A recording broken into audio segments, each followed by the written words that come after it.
Hello students, इस study point में मैं इसके चौधरी एक बार फिर से आपका बहुत बहुत स्वागत करता हूं। और आज अपन पढ़ने जा रहे हैं क्रिस्टल फील्ड थ्योरी यानी सीएफटी का लास्ट पार्ट। सीएफटी यानी क्रिस्टल क्षेत्र सिद्धांत आज कंप्लीट करने वाले हैं।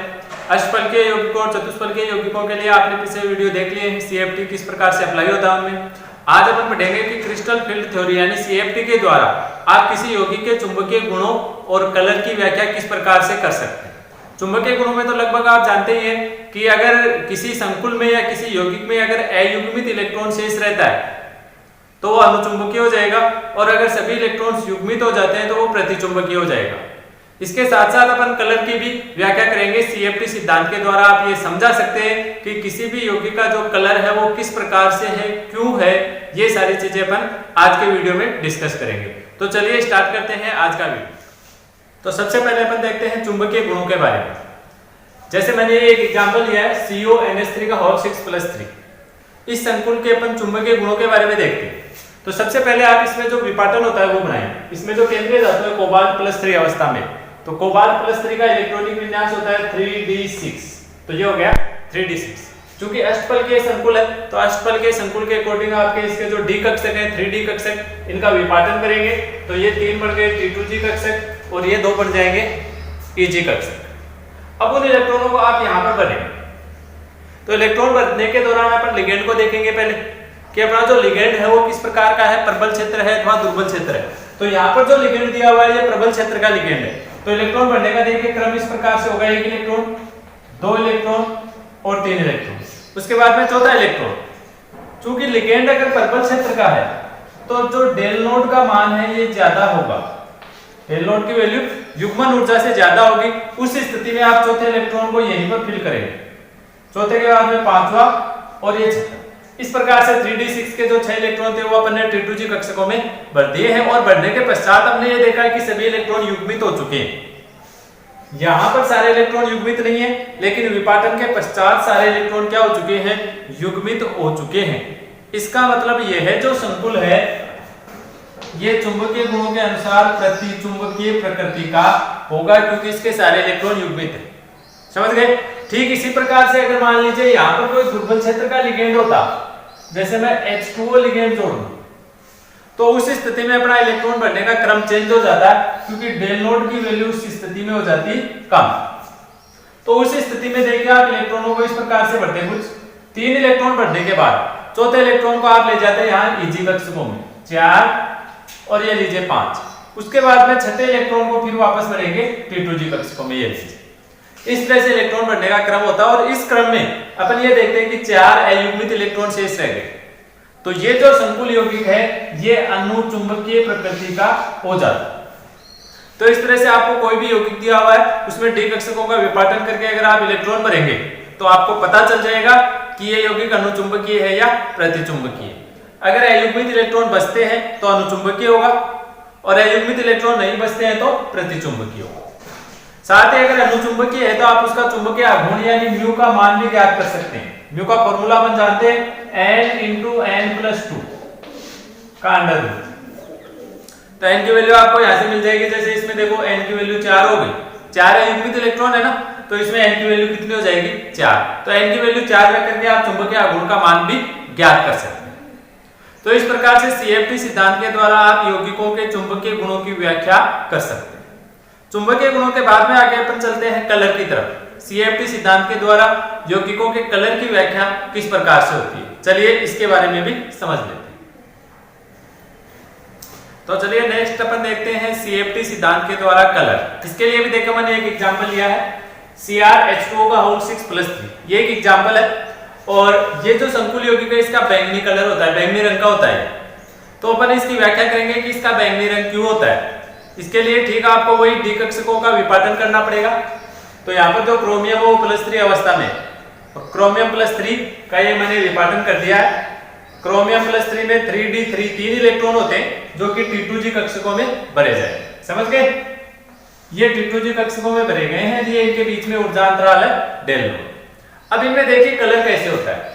जैसे अपन इन पर सूर्य का प्रकाश डालेंगे, सनलाइट, तो अपन जानते हैं सूर्य के प्रकाश में विभिन्न प्रकार के विकिरणों के फोटोन होते हैं, अलग अलग प्रकार के। जिसमें से 7 कलर भी होते हैं दृश्य प्रकाश के। इसके अलावा भी बहुत सारी विकिरणें और पाई जाती हैं, और उनमें जो फोटॉन्स होते हैं उन सभी फोटॉन्स की अलग अलग ऊर्जा होती है। ये जो संकुल है ये क्या करेगा, यहाँ पर उन फोटॉन्स में से जो सूर्य का प्रकाश है उनमें से ये उन फोटोन को अवशोषित करेगा, एब्जॉर्ब करेगा, जिस फोटोन की ऊर्जा इस डेल नोड के बराबर होती है उस फोटोन की ऊर्जा को अवशोषित करेगा ये, जिसकी ऊर्जा डेल नोड के बराबर, विपाटन ऊर्जा के बराबर हो। अगर एक फोटोन के पास में इतनी ऊर्जा नहीं है तो हो सकता है कि 2 या 3 या 4 फोटोन को भी अवशोषित कर सकता है, लेकिन संकुल के द्वारा उसके अकॉर्डिंग ही फोटोन का अवशोषण किया जाता है। उसी प्रकार के फोटोन का अवशोषण किया जाएगा जिससे संकुल को इतनी ऊर्जा मिल जाती है डेल नोड के बराबर, यानी विपाटन ऊर्जा के बराबर अगर ऊर्जा मिल जाए ना तो उतनी ऊर्जा को वो अवशोषित करेगा। तो सूर्य के प्रकाश में से इसने क्या कर लिया है, कुछ ऊर्जा को अवशोषित कर लिया है। और जब इसको इतनी ऊर्जा मिल गई है तो इसका एक इलेक्ट्रॉन T2G कक्षक में से निकल करके EG कक्षक में उत्तेजित हो सकता है। तो ये T2G कक्षक से एक इलेक्ट्रॉन इसका निकल करके चला गया है, ये लीजिए EG कक्षकों में। सूर्य के प्रकाश में से कुछ फोटोन को अवशोषित किया और इसका एक इलेक्ट्रॉन है वो T2G से कहां ट्रांसफर हो गया है, EG कक्षकों में ट्रांसफर हो गया।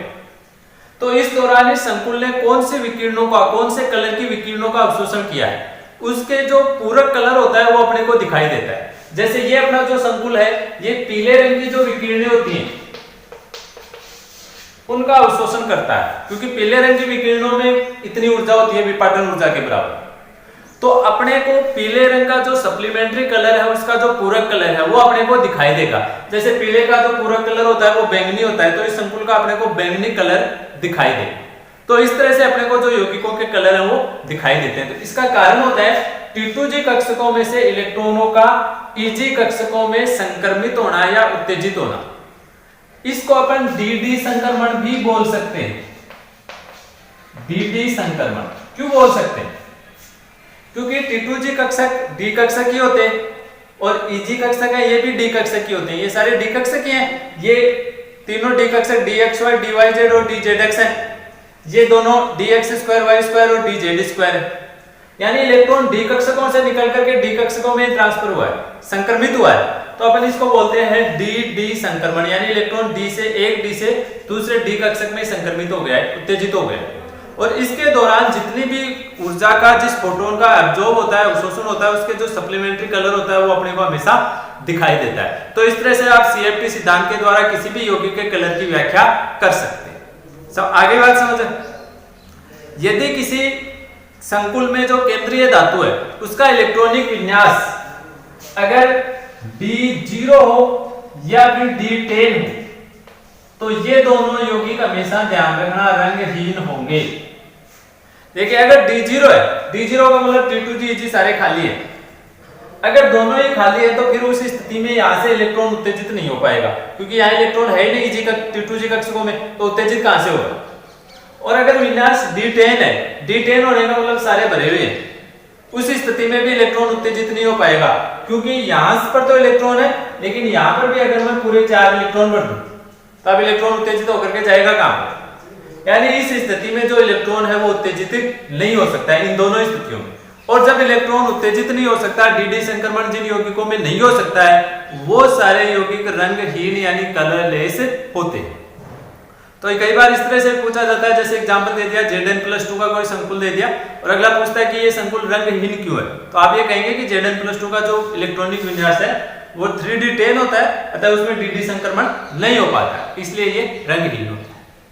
तो ये था अपना आज का वीडियो जिसमें CFT सिद्धांत आज कंप्लीट हो चुका है। ये लास्ट चौथा वीडियो है CFT के बारे में। इससे पहले 3 वीडियो और बना चुका हूं मैं, अगर आपने नहीं देखे तो पीछे वाले वीडियो जरूर देखें। इन चारों वीडियोस में CFT के संबंधित जितनी भी डिटेल्स हैं, जो भी क्वेश्चन आ सकते हैं, जिस प्रकार के क्वेश्चन बढ़ते हैं, वो लगभग मैंने सभी इसमें समेटने की कोशिश की है। लेकिन फिर भी अगर बाय चांस कोई क्वेश्चन रह गया है, कोई बिंदु CFT से संबंधित जो आपको समझ में नहीं आया या इसमें नहीं समेट पाया हूं मैं, तो उसको आप कमेंट के द्वारा हम तक जरूर पहुंचाइए, उस पर भी हमें वीडियो बनाने का प्रयास करेंगे। आज के वीडियो में बस इतना ही। वीडियो को अंत तक देखने के लिए आपका बहुत बहुत धन्यवाद। जय हिंद, जय भारत।